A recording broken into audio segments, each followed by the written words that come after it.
வணக்கம். Snap gauge உருவாக்குதல் குறித்த இந்த அமர்வுக்கு உங்களை வரவேற்கிறேன். வாங்க அமர்வை தொடங்கலாம். இந்த அமர்வின் நோக்கங்களை பார்ப்போம். இந்த அமர்வின் முடிவில் நீங்கள் செய்யக்கூடியவை: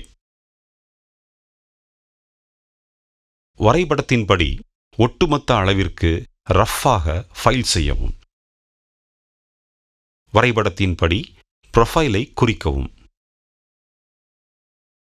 ஸ்னாப் கேஜ் ப்ரொஃபைலை வரைபடத்தின்படி செயின் ட்ரில், சிப் மற்றும் ஃபினிஷ் ஃபைல் செய்யவும். ஒரு சிலிண்டர் வடிவுள்ள உருண்டையான செய்பொருளை வரைபடத்தின்படியான அளவு மற்றும் வடிவத்திற்கு மாற்றவும். ஃபினிஷ் செய்யப்பட்ட ஸ்னாப் கேஜை பயன்படுத்தி டர்ன்ட் ராடை சரிபார்க்கவும்.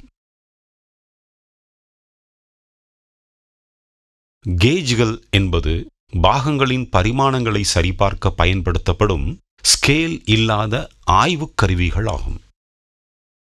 மைக்ரோமீட்டர் அல்லது வெர்னியர் கேலிப்பர் போன்ற அளவிடும் சாதனங்களைப் போல அவை ஒரு பாகத்தின் உண்மையான அளவு அல்லது பரிமாணத்தை தீர்மானிக்காது.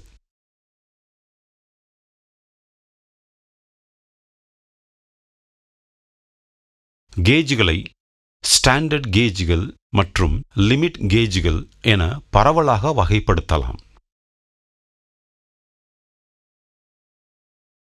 ஸ்டாண்டர்ட் கேஜ்கள் என்பது சரிபார்க்கப்பட வேண்டிய காம்பனன்ட்களின் ஒன்றோடொன்று உரசும் பகுதியின் மிகச் சரியான நகலாகும். ஆய்வு செய்யப்பட்ட பாகம் குறிப்பிட்ட வரம்புகளுக்குள் உள்ளதா என்பதை சரிபார்க்க லிமிட் கேஜ்கள் பயன்படுத்தப்படுகின்றன. மிகச் சரியான பரிமாணங்கள் இல்லாமல் மாஸ் உற்பத்தியில் ஏற்றுக்கொள்ளக்கூடிய மற்றும் ஏற்றுக்கொள்ள முடியாத தயாரிப்புகளை பிரிக்க லிமிட் கேஜ்கள் பயன்படுத்தப்படுகின்றன. லிமிட் கேஜின் நன்மைகள் பின்வருமாறு: பாகங்களை ஆய்வு செய்ய லிமிட் கேஜ்களை பயன்படுத்துவது அவற்றை நேரடியாக அளவிடுவதை விட வேகமானது. பல்வேறு டைமென்ஷன்களை சரிபார்ப்பதற்கும் கட்டுப்படுத்துவதற்கும் மாஸ் உற்பத்தியில் லிமிட் கேஜ்கள் பயன்படுத்தப்படுகின்றன. பயிற்சி குறைவான ஆபரேட்டர்கள் லிமிட் கேஜ்களை எளிதாக பயன்படுத்தலாம். நன்கு வடிவமைக்கப்பட்ட லிமிட் கேஜ் ஒரே நேரத்தில் நேரியல் மற்றும் வடிவியல் பரிமாணங்களை சரிபார்க்க முடியும். மாஸ் உற்பத்தியின் போது அளவீட்டு கருவிகளுடன் ஒப்பிடுகையில் லிமிட் கேஜ்களின் பயன்பாடு அளவிடும் செலவை குறைக்கிறது.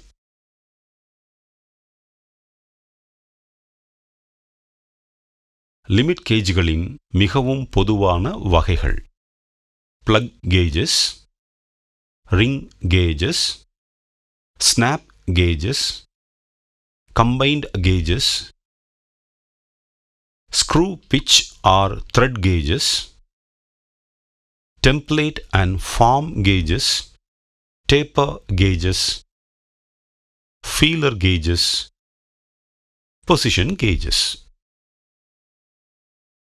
இடைவெளி அளவீடுகள் என்றும் அழைக்கப்படும் ஸ்னாப் கேஜ்கள் குறிப்பிட்ட வரம்புகளுக்குள் இருக்கும் ஒரு பகுதியின் விட்டம் அல்லது தடிமன் ஆகியவற்றை அளவிடுவதற்கு பயன்படுத்தப்படும் அளவியல் கருவிகள் ஆகும். ஸ்னாப் கேஜ்கள் பொதுவாக சி அல்லது யூ வடிவத்தில் இருக்கும். ஸ்னாப் கேஜ்களை மேலும் இவ்வாறாக வகைப்படுத்தலாம்: ரிப் வகை ஸ்னாப் கேஜ் சாலிட் ஸ்னாப் கேஜ்ஸ் என்றும் அழைக்கப்படுகிறது. இரட்டை முனையுடைய வகை ஒற்றை முனையுடைய முற்போக்கானது. பிளேட் வகை ஸ்னாப் கேஜ் கேப் கேஜஸ் என்றும் அழைக்கப்படுகிறது. இரட்டை முனையுடைய வகை ஒற்றை முனையுடைய முற்போக்கானது. அட்ஜஸ்ட் செய்யக்கூடிய ஸ்னாப் கேஜ்கள், ஒருங்கிணைந்த லிமிட் ஸ்னாப் கேஜ்கள், த்ரெட் ஸ்னாப் அல்லது த்ரெட் கேலிப்பர் கேஜஸ். 10 மில்லிமீட்டர். அதற்கு 0.02 மில்லிமீட்டர் அதிகப்படியாக அல்லது குறைவாக ஷாஃப்டை அளவிடுவதற்கு ஒரு ஃபிக்ஸட் லிமிட் ஸ்னாப் கேஜை உருவாக்குவதற்கான செயல்முறையை கற்றுக்கொள்வோம். தேவையான கருவிகள் மற்றும் உபகரணங்கள்: surface table, angle plate, marking media, height gauge, divider, center and dot punch, ball peen hammer, anvil, drilling machine with required size drill bit for chain drilling, web or flat chisel, sledgehammer, flat, round and half round files of different core sizes, steel rule, tri-square, vernier caliper. Steel ரூலை பயன்படுத்தி அதன் அளவுக்கான மூலப்பொருளை சரிபார்க்கவும். ஒரு bastard ஃபைலை பயன்படுத்தி செவ்வக செய்பொருளின் 6 முகப்புகளையும் ரஃப் ஃபைல் செய்யவும்.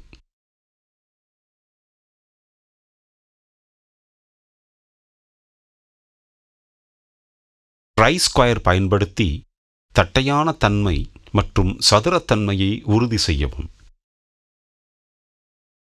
காட்டப்பட்டுள்ளபடி செய்பொருளின் முகப்பு ஏயில் குறியிடும் பொருளை சமமாக பயன்படுத்தவும். ஹைட் கேஜை பயன்படுத்தி 75 millimetre into 48 millimetre into 9 millimetre என காட்டப்பட்டுள்ளபடி வேலை பகுதியை குறிக்கவும். டாட் பஞ்ச் மற்றும் பால் பீன் ஹேமரை பயன்படுத்தி வரையறுக்கப்பட்ட கோடுகளை விட்னஸ் மார்க் குறிக்கவும். ஸ்மூத் ஃபைலை பயன்படுத்தி 75 மில்லிமீட்டர் இன்டு 48 மில்லிமீட்டர் இன்டு 9 மில்லிமீட்டரை பராமரிக்க செய்பொருளை ஃபைல் செய்யவும். வெர்னியர் கேலிப்பரை பயன்படுத்தி டைமென்ஷன்களை உறுதிப்படுத்தவும். ட்ரை-ஸ்கொயர் பயன்படுத்தி சதுரத்தன்மை மற்றும் தட்டையான தன்மையை சரிபார்க்கவும். மீண்டும் செய்பொருளின் முகப்பு ஏயில் மார்க்கிங் பொருளை பயன்படுத்தவும்.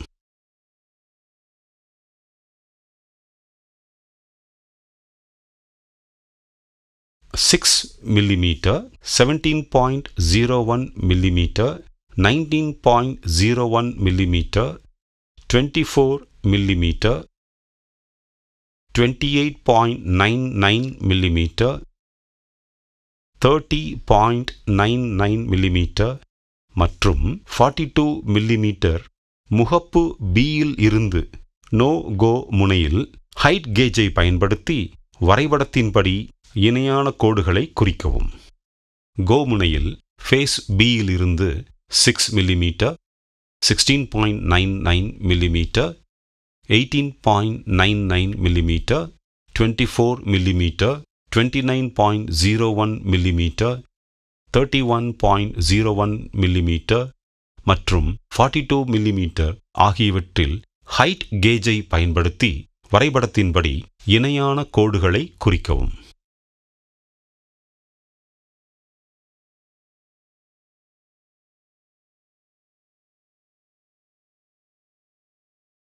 முகப்பு சியிலிருந்து 6 millimetre, 15 millimetre, 21 millimetre, 49 millimetre, 55 millimetre மற்றும் 69 மில்லிமீட்டரில் வரைபடத்தின்படி ஹைட் கேஜை பயன்படுத்தி இணையான கோடுகளை குறிக்கவும். அனைத்து ஆர்க் மையங்களையும் பால் பீன் ஹேமருடன் சென்டர் பஞ்சுகளை பயன்படுத்தி விட்னஸ் மார்க் குறிக்கவும். ஒரு டிவைடரை பயன்படுத்தி வரைபடத்தின்படி கொடுக்கப்பட்ட இடங்களில் 6 மில்லிமீட்டர் ரேடியஸ் உள்ள ஆர்க்குகளை குறிக்கவும். ஒரு டிவைடரை பயன்படுத்தி வரைபடத்தின்படி கொடுக்கப்பட்ட இடங்களில் 15 மில்லிமீட்டர் ரேடியஸ் உள்ள ஆர்க்குகளை குறிக்கவும். டாட் பஞ்ச் மற்றும் பால் பீன் ஹேமரை பயன்படுத்தி அனைத்து ப்ரொஃபைல் கோடுகளையும் விட்னஸ் மார்க் குறிக்கவும்.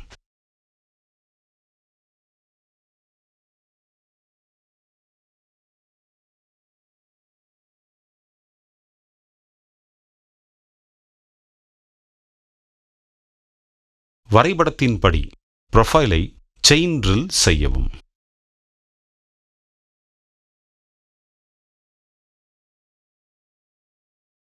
ஹேக்ஸாவை பயன்படுத்தி அதிகப்படியான மெட்டீரியலை அகற்ற சாயிங் செயல்பாட்டை செய்யவும்.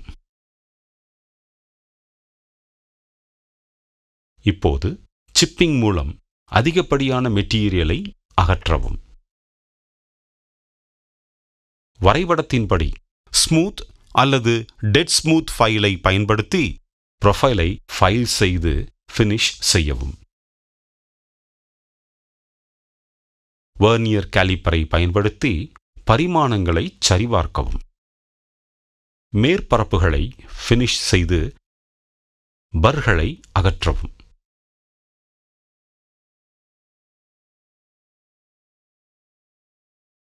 மில்லிமீட்டர் அதிகப்படியாக அல்லது குறைவாக 0.02 மில்லிமீட்டர் ஷாஃப்டை உருவாக்கும் செயல்முறையை கற்றுக்கொள்வோம். தேவையான டூல்ஸ் மற்றும் equipment: lathe, vernier calliper, single point cutting tool. Steel ரூலை பயன்படுத்தி செய்பொருளின் நீளத்தை சரிபார்க்கவும். யூனிவர்சல் 3-ஜா சக் மூலம் சிலிண்டர் வடிவ செய்பொருளை சென்டர் லேத்தில் பிடித்து வைக்கவும்.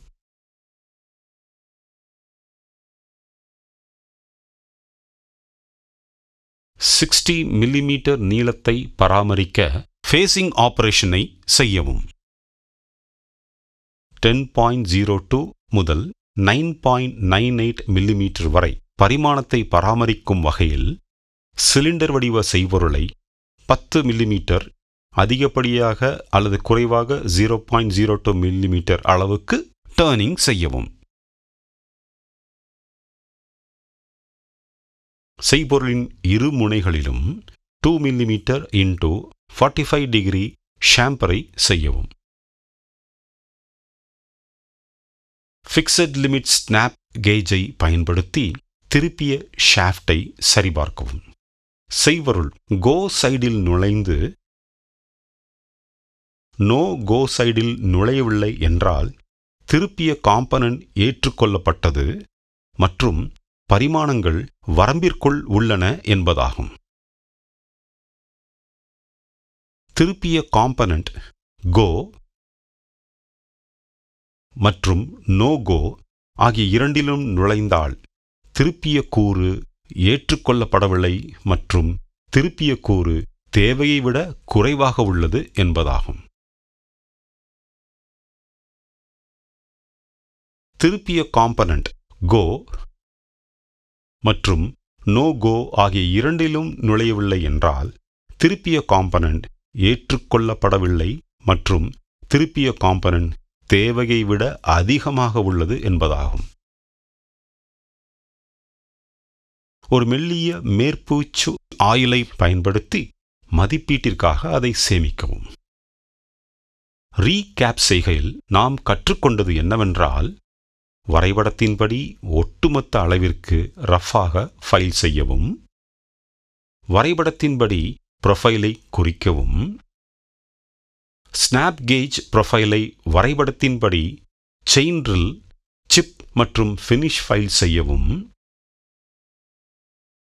ஒரு சிலிண்டர் வடிவுள்ள உருண்டையான செய்பொருளை வரைபடத்தின்படியான அளவு மற்றும் வடிவத்திற்கு மாற்றவும், ஃபினிஷ் செய்யப்பட்ட ஸ்னாப் கேஜை பயன்படுத்தி டர்ன்ட் ராடை சரிபார்க்கவும்.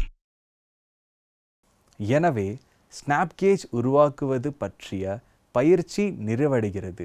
நீங்கள் அனைத்து கருத்துகளையும் புரிந்து கொண்டீர்கள் என நம்புகிறேன். அடுத்த அமர்வில் சந்திப்போம்.